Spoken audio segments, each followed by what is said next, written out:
So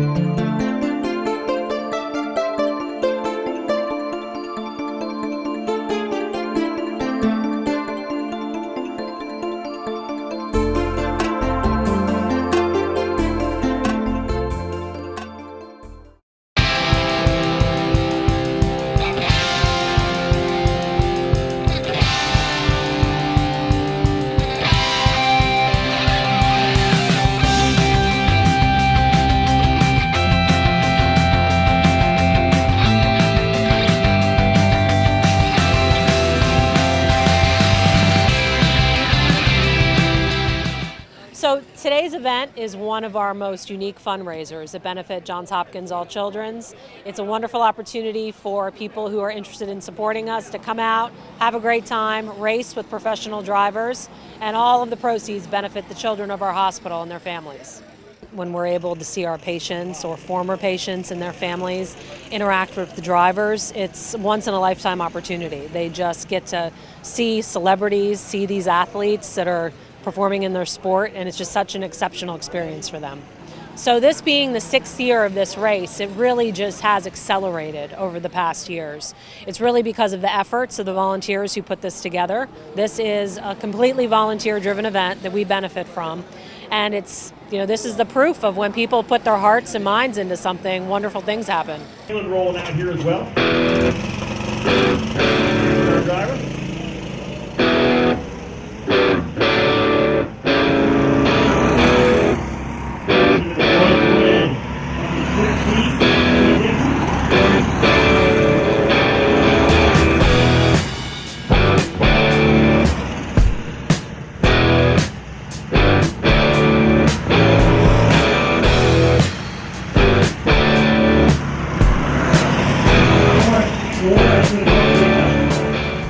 It's a benefit for the All Children's Hospital. I've been a part of it every year, and we've been raising over $200,000 at this point since the start of it, and we're hoping to hit over the $250,000 mark for this event.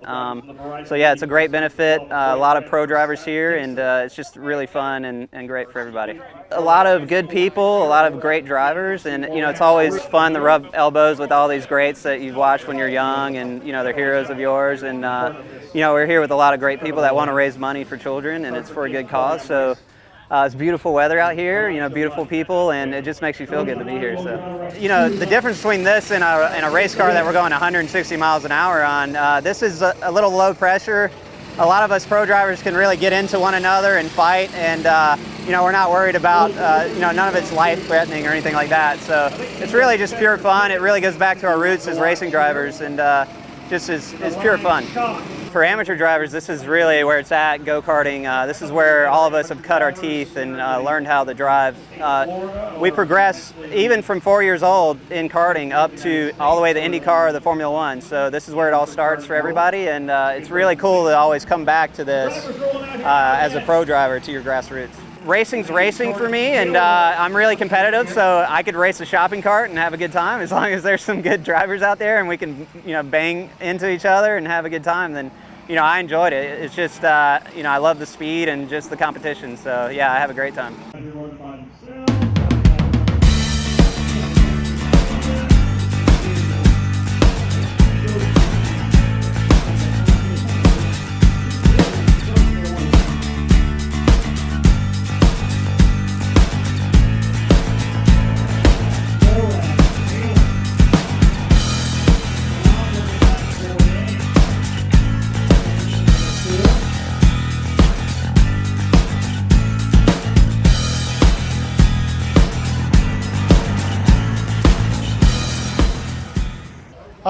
Driving for the past couple months now, so I started mid-early January and kind of going since, trying to be competitive as a driver, but trying to learn all the ropes and everything.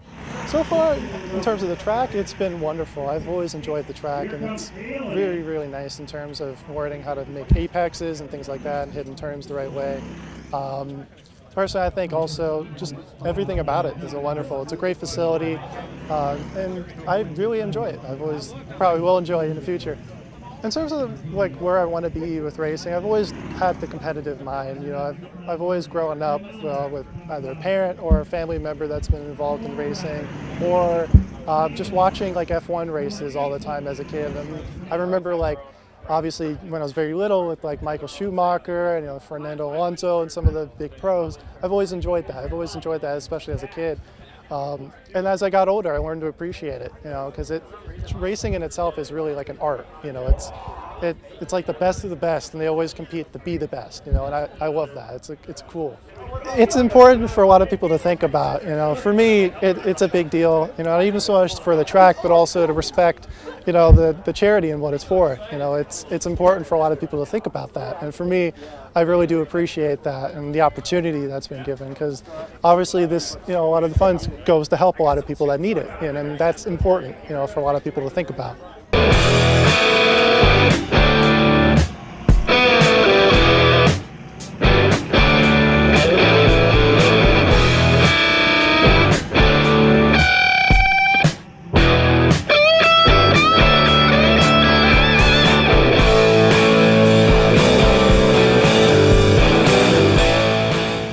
Okay, one of the top helmet painters in the country. It's a $1,300 value. Let's start out at $500. Who give you $500? Somebody go 500. Who give me $500? You got 500 there. You got 500. Need 6. Somebody go 6. You got 500 down front. Need 6. Got 600 back there. Need 7. Somebody go $700. Got 700 now. Got 7. Need 8. Somebody go $800. You get $800. 800. You got 800. Where?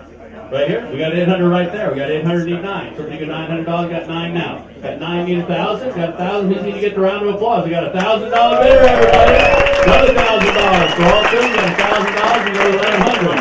1,100 now need 12. Somebody go 12. You got 11, need 12. Somebody go 1,200. You got 11, need 12. Anybody at $1,200? Anybody at $1,200? Anybody at $1,200? Anybody at all? We got $1,100 then once. We got $1,100 then twice. We're sold at $1,100 to Mr. David Bassett. Thank you, David. Thank you. This next item is an opportunity for us to really earn some good money. Me and Scott being friends with Dan for such a long time, our race in St. Pete this weekend, but it's hard to compare. The thing is, the competition, I guess, is intense because we have a lot of amateurs that are, team up with us, and they are here to win. So we have to drive as fast as we can. Yeah, I think this is kind of where we all started at some point. But obviously, as Tony sort of mentioned, it's been it's a lot of separation from where we are now. But it's all for the cause, and that's what we're here for. And obviously, hopefully we can have a little bit of fun. Nobody gets hurt, and we can raise some money. It's hard to talk about one of your best friends, especially when he's not here. But very, very tidy and needy, right? I mean, very organized and very committed to his job, I would say, and his family. I think, he had his ups and downs as far as some of his pet peeves, I would say. Yeah, definitely ADD, crazy with shoes and clothes and hair even, products. Yeah, even his house, you couldn't use his sink. Because it would have water stains otherwise. So there was some funny parts there. But yeah, just a huge character. I think he was, big obviously for INDYCAR racing, big for the sport, and just a big personality in general. So he was a lot of fun, always had been, and one of the most competitive people I think I ever met too. So a lot of different parts to Dan, but obviously a sad loss too. And now if we can help, a lot of the things that he believed in. We're here because we're helping children, we're helping the hospital, but also it's because it was obviously a Dan event in the past. So for me, it's a pleasure to be here. I hope actually the people that are helping the cause with the charity and the people that are paying to be here to racing with us, they're the ones that have to have more fun. So we're making sure that they do. Yeah, and I think keeping Dan's memory and spirit alive and who he was as a person, and I think a big thanks to obviously the Board A's too. Sebastian, I know, has worked very hard on keeping and this Patrick Patrick Long on keeping this going strong. So as we said earlier, it's a great cause, and if we can help our kids and raise some money, every year I guess is the biggest thing. But for a great cause, and hopefully we can all have a good night tonight. I think we're getting set to go here. We're ready to rock, ladies and gentlemen. Green, green, green!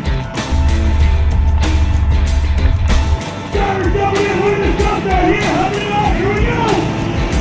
Green, forward. Here they come.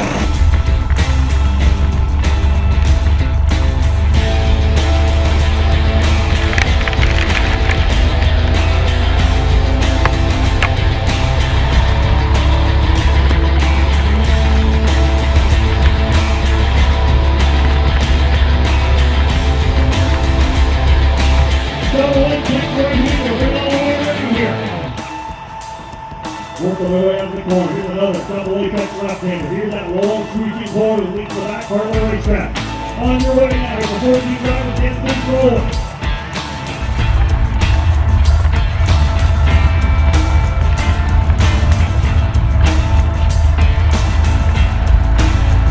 So here's competition.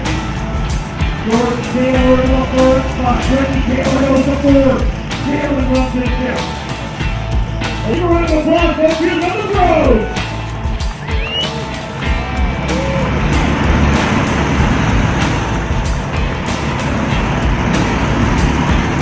They are rolling.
They're rocking.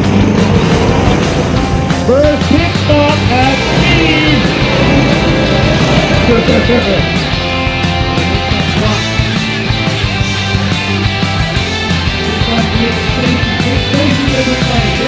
Hold on.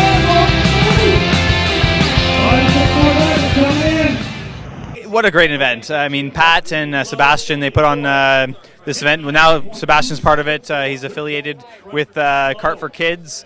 And I came out here last year. It's for an amazing cause. I love doing anything for the kids. You know, these guys are our future, and you know, getting a bunch of pro drivers together is never a bad thing. It's a lot of fun, and yeah, to do it for such a good cause, it really it's deeper than just racing. It's yeah, it's for something more special than driving or anything else. Yeah, I started in karting when I was 8. So yeah, I was just a little guy, little pudgy guy actually. But yeah, I mean, I started karting at 8 all the way until I was 15. Then I transitioned to car racing. Yeah, and now just finished the Rolex 24, and we'll be running the WeatherTech series this year. So yeah, I mean, all these pros out here will be rubbing wheel to wheel on the actual car track in the near future. They say it's a Pro-Am kart race and it's all for fun, no bumping, but already through the practice, I mean, there was quite a bit of rubbing. So I'm looking forward to it. I think it's going to be a fun race. It should be a good show. I mean, that's really what we're here for, just to be ambassadors of the sport and showcase, you know, what we grew up doing. I looked down the grid and there's not many amateurs. I mean, yeah, you have Oliver Askew and Kyle Kirkwood out of karting, which are considered amateurs, but yeah, these guys are the future of open wheel racing at the moment, and yeah, very, very talented drivers throughout the field. But working with the true amateurs is kind of refreshing because you get to share your knowledge on racing and you know, just educate them on what you've done your whole life. but also to get to know what they do in their life.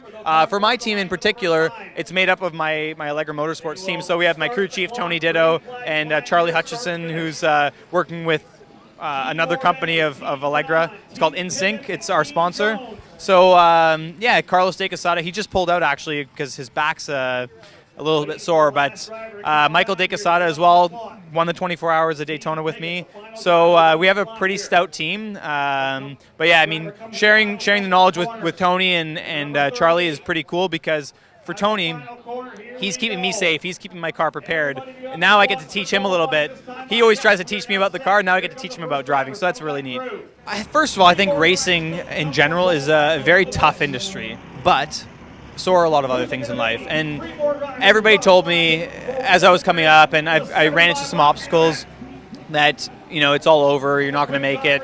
And I stopped racing for 4 years, right? So I think I have an interesting story in particular because I never gave up on my dreams, whether it's racing a car or being a soccer player or playing in the NBA. I don't think you should be limited to what people tell you. I think, I hear it all the time.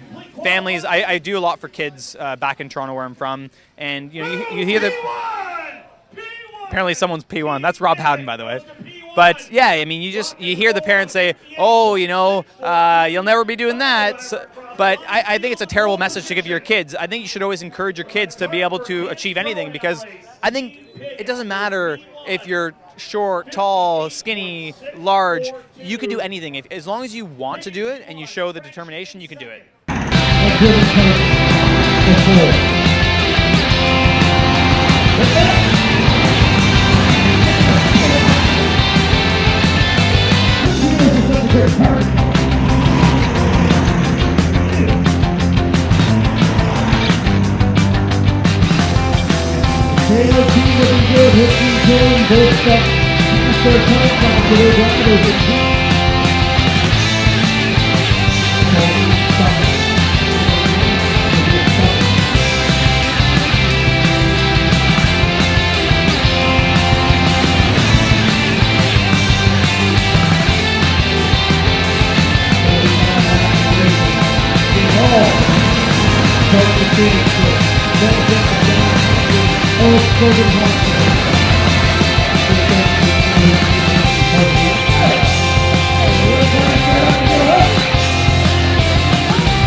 Hold on!